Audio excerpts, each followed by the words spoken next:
assemblies that we've created, a control assembly for the water bomber 515. We have finished off the small assembly and we will be locating it into this fixture, as you can see right here. That's how all these two assemblies made it together in our factory before they go on to the next stage. One of the next stages that will be coming is another plate that is fed into this jig to contain this into a boxed unit before this whole assembly is removed and taken to another jig to be completed. A pretty amazing feeling. There's not very many individuals in the world that get to experience this kind of assembly and a project on this scale.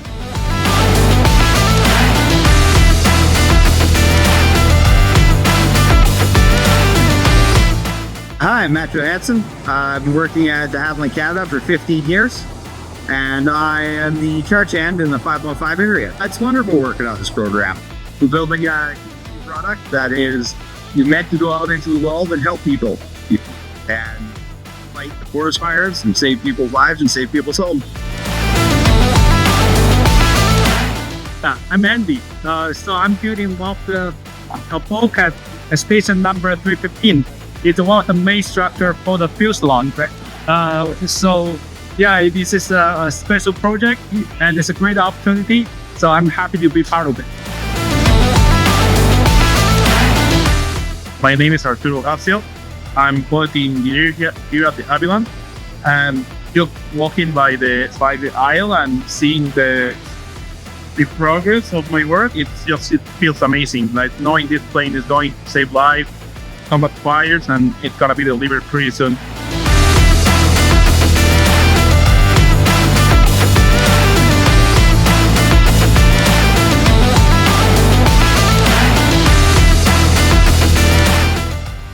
Hi, my name is Victor Ocadis. I'm the responsible to oversee the production here in Calgary 3 for the DHC-515. Here in my back, we have the first aircraft DHC-515 production, and this is the whole assembly.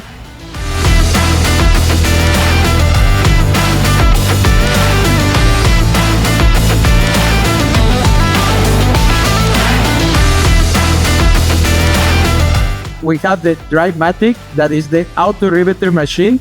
This is going to be assembling the DHC-515 wing.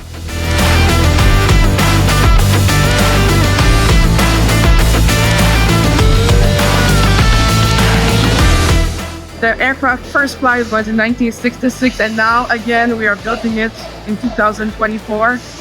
So yes, I'm very proud to be part of that, build that aircraft. So thank you all, and we'll see this aircraft flying soon.